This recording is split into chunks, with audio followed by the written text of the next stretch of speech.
She lay atop the covers completely naked, her blue skin gleaming faintly in the darkness. Her position was tactical, battle ready as she'd call it, allowing her to spring into action at the slightest disturbance. Aiden silently moved to leave the room, but her voice stopped him. "Why haven't you touched any of us?" she asked bluntly, her eyes still closed. He paused. "What makes you think I want to?" Your pupils dilate when you look at Nora's legs. Your respiration increases when Selen speaks in the ancient tongue, and you avoid looking at me directly when I'm near. She opened one eye. Basic physiological responses. You can't hide them. Is that why you're in my bed? Scientific curiosity. Tuan sat up, unself-conscious in her nakedness. Among my people, warriors often mate before battle. It sharpens the senses. Is a battle coming, isn't it always? She countered. Aiden studied her for a moment, then turned away. Get some sleep, princess. You'll need it. Over the following days, a strange intimacy developed between the four of them. In quiet moments, they began to learn about each other beyond the surface. Selen discovered Aiden's knowledge of the ancient Shiani dialect went beyond mere encryption protocols. She found him one evening reading from an actual physical book, a rarity in itself, written in the dead language. Your pronunciation is flawless, she observed, genuinely impressed. How did a human come to learn our ancestral tongue? Aiden closed the book. I had a good teacher who. His eyes met hers, and for a moment she glimpsed something ancient behind them. Someone who understood the value of history. Nora continued her seduction attempts, each more elaborate than the last. She recreated traditional Chani courtship rituals, adapting them to their limited resources. Her efforts were both transparent and oddly touching. After one particularly elaborate display involving a dance that left her breathless and glowing, Aiden finally asked, "Why are you trying so hard?" Nora paused, momentarily dropping her seductive facade. "Because you're the first man who hasn't immediately fallen at my feet. It's refreshing." Tuan, meanwhile, observed Aiden with growing respect. His calm in the face of danger, his strategic mind, his combat skills, all qualities valued among her warrior caste. She began joining him for his morning training sessions, their bodies moving in sync as they practiced ancient fighting forms. "You fight like a Shiani shadow guard," she noted one morning after a particularly intense session. "Is that a compliment?" he asked, tolling off sweat. "It's an impossibility," she replied. "The techniques are kept secret, taught only to those born into the warrior bloodlines." Aiden merely smiled. On the seventh day, the relative peace shattered. Three figures in black cloaks materialized outside the apartment building, elite fighters from the Order of Resets, their faces concealed by darkness even in broad daylight. Tuan spotted them first from the balcony. "They're here," she announced, her hand already reaching for her weapon. Aiden glanced outside, then calmly began putting on his boots. "They've come?" Selen asked, her face paling. "Excellent," Aiden replied with unsettling nonchalance. "Tell the girls to put the kettle on. I'll be back soon." "You can't go out there alone," Nora protested. "There are three of them and they're elite fighters." "I noticed," Aiden said dryly. "We should fight together." Tuan insisted. "We're not helpless." "No." Aiden's voice hardened. "You stay here. I'll handle this." He walked out the door before they could argue further. The princesses rushed to the balcony, watching as Aiden approached the three cloaked figures on the street below. "You have 10 seconds to explain why I shouldn't tear your heads off," they heard him say, his voice carrying clearly in the still air. "I was having a very interesting date with 3 gorgeous women and you interrupted it." The leader laughed, a sound like grinding metal. What happened next occurred with such speed that even Tu Yan's trained warrior eyes could barely follow. Aiden moved like lightning, dropping the first fighter with a casual sweep of his leg. The second raised his weapon only to have it crushed between Aiden's fingers.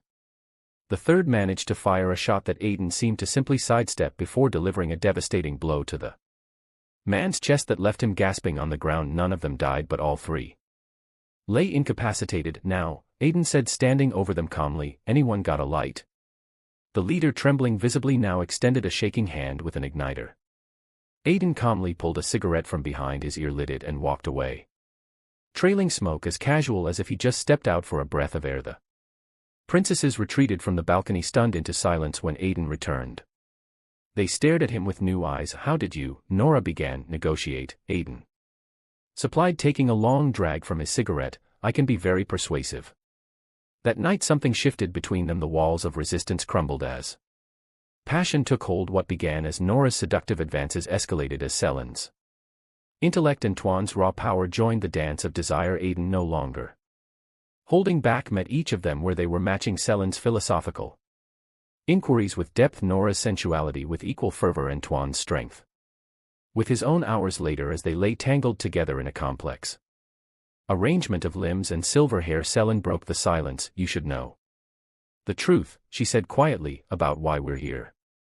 Aiden propped himself up on one elbow, watching her face in the dim light. Our grandfather didn't marry us off randomly, she continued. In our culture, when granddaughters marry outside our species, they become part of the husband's family. They lose all political influence in our original house. Convenient, Aiden observed. Tuan nodded grimly. The current leader of the Order of Resets had taken an interest in us. We may have offended him, Nora added, tracing patterns on Aiden's chest quite severely. Grandfather feared retaliation against our entire house, Selin explained, so he found the fastest way to remove us from the equation by marrying you to a random human. Aiden concluded. Not so random it seems, Tuan said, studying him intently. Aiden's face revealed nothing but a ghost of a smile played at the corners of his mouth. No, he agreed, not so random at all. Dawn broke over the city skyline, casting long shadows across Aiden's apartment. He stood at the window, coffee cup in hand, watching the street below with narrowed eyes. They're coming, he said quietly. The three princesses moved to join him. In the week they'd spent together, they'd developed an easy synchronicity, moving around each other with practiced grace. How many?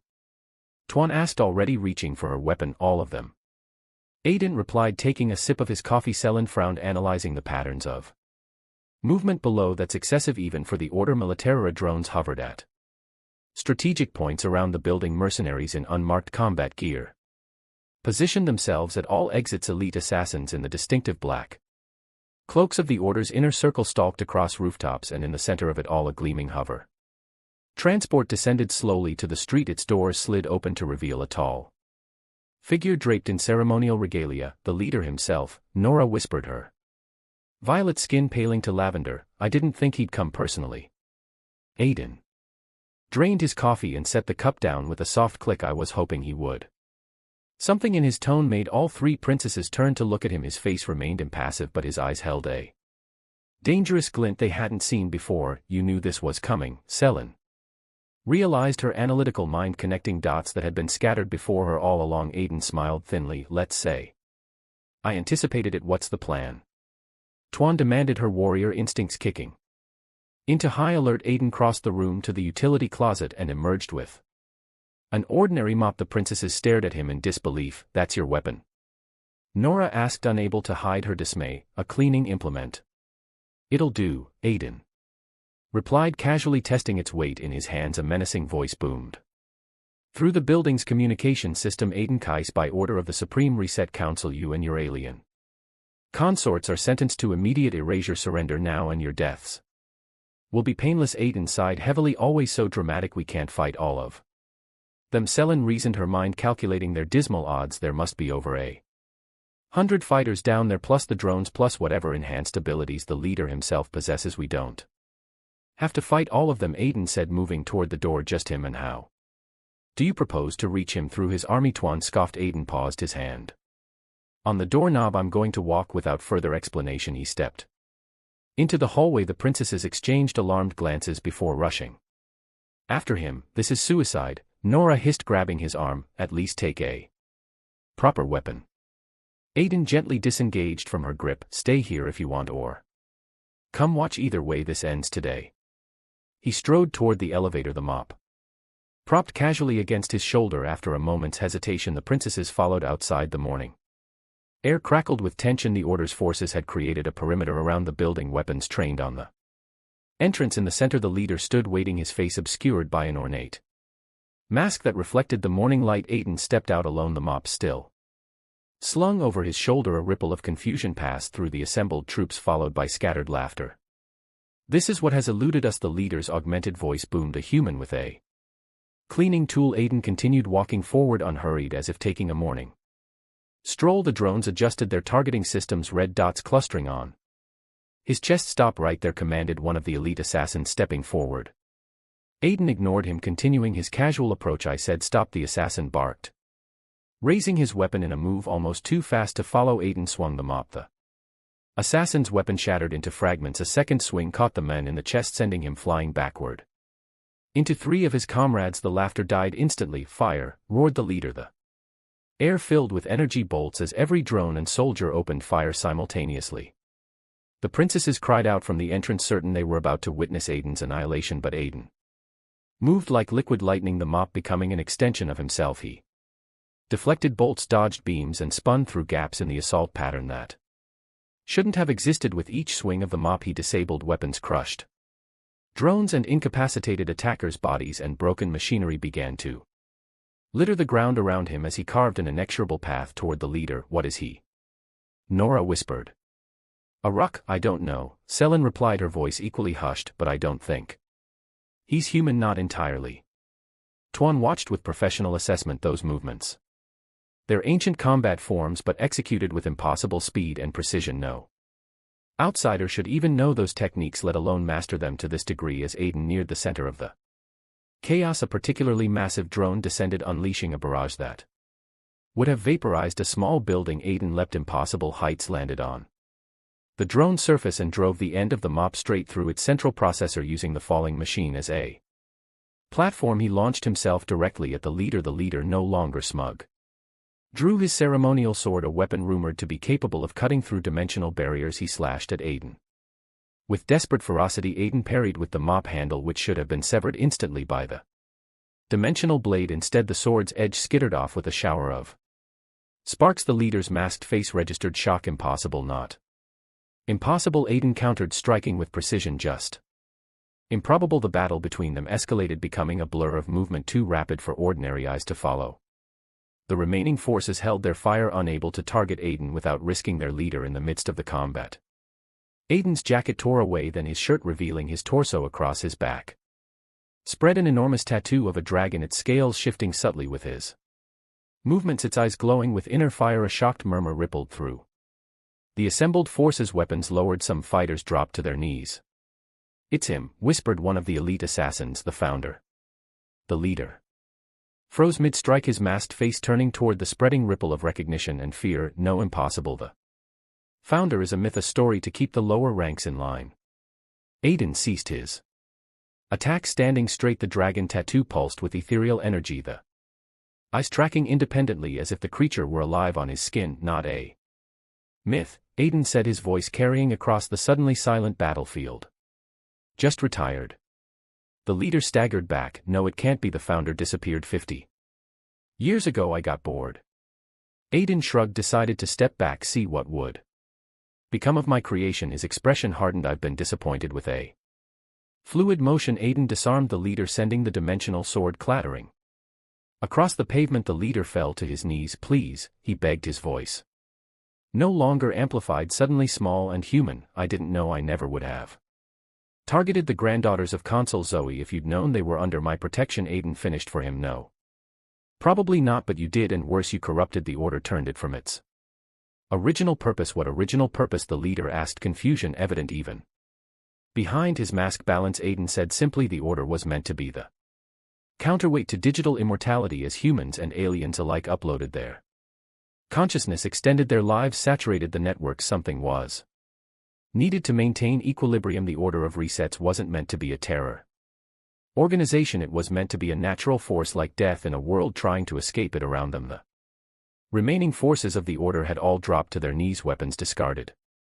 From the entrance of the building, the three princesses watched in astonishment. Stand up, Aiden commanded the leader. Remove your mask, show them who has led them into dishonor.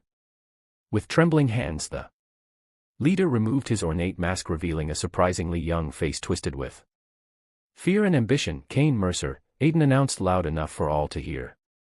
Former low-level reset technician, you murdered your way to leadership, didn't you? How many of the true council died by your hand? Mercer's face contorted. They were weak, unwilling to use the order's power to its full potential. The order was never about power, Aiden corrected coldly. It was about necessary endings. Clean slate, second chances. He looked around at the kneeling soldiers. It was never meant to inspire terror. A small figure pushed through the crowd. Mira, Aiden's neighbor, now dressed in an impeccable business suit. Sir, she said, bowing slightly, everything has been prepared as you instructed. The network has been purged of corruption. The old protocols have been reinstated. The false records have been reset. Thank you, Mira. Aiden nodded. And the council members, those who survived Mercer's purge, have been located. They await your Command Mercer's eyes widened in realization. You've been planning this all along since I learned you were targeting innocent women to satisfy your ego. Yes, Aiden confirmed, the marriage was an unexpected complication. You orchestrated the marriage? Selin asked, stepping forward from the entrance. The other princesses followed her. Aiden turned to face them. Not exactly. When I learned of Mercer's interest in you, I made myself available as a potential match in the interplanetary database. Your grandfather was desperate enough to accept the first compatible candidate. I didn't expect the compatibility rating to be quite so comprehensive. Nora laughed suddenly. You mean the system genuinely matched us? This wasn't just a political arrangement.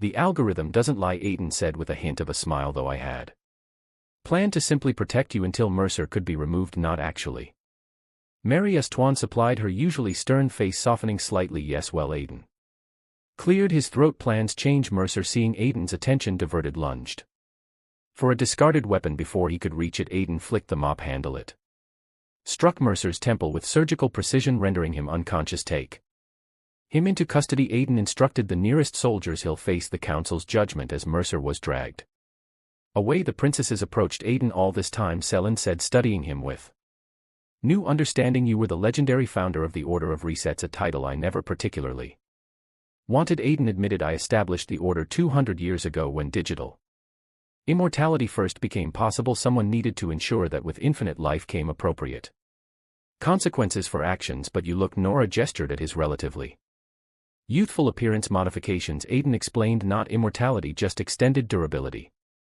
I wanted to observe what became of my creation, not rule it eternally. And yet here you are ruling again, Tuan observed. Aiden frowned temporarily. Just long enough to restore the original purpose. Mira approached again, tablet in hand. Sir, the council requests your presence. And she glanced at the princesses. They extend their congratulations on your marriage. Tell them I'll be there shortly, Aiden instructed. When Mira had gone, he turned back to the princesses. I owe you an explanation and an apology for saving our lives, Nora asked with an arched eyebrow. For the deception, he clarified. I never intended to actually go through with the marriage. It was meant to be a temporary measure to keep you safe.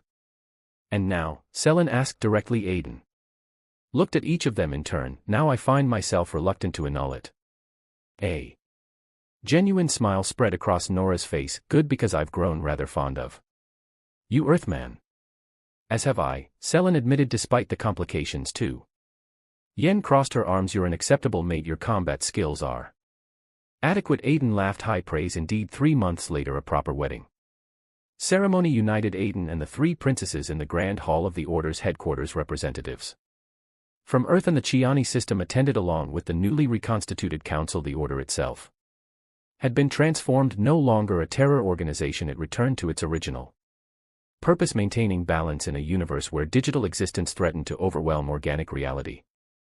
Aiden established a new code: freedom to exist within or outside the digital network, with clear consequences for those who abused either realm. In their private chambers after the ceremony, Aiden found himself surrounded by his 3 wives, each unique, each now genuinely dear to him in different ways. I never expected this, he admitted as they lounged together. I stepped back into the light to stop a tyrant and somehow gained a family.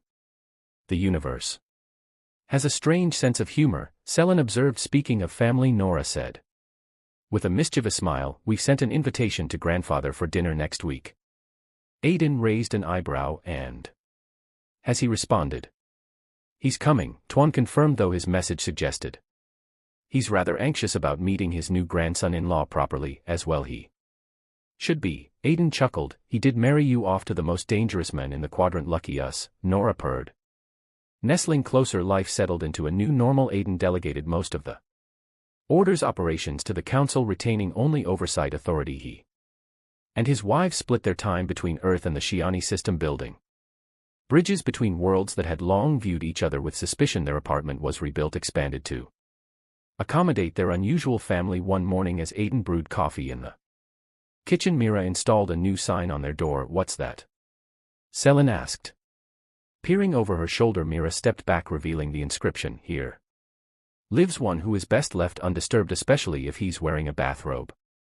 Inside, Aiden smiled as he poured 4 cups of coffee. He could sense the arrival of a message from Consul, probably another nervous inquiry. About next week's dinner, the old man had been chewing his nails down to the quick.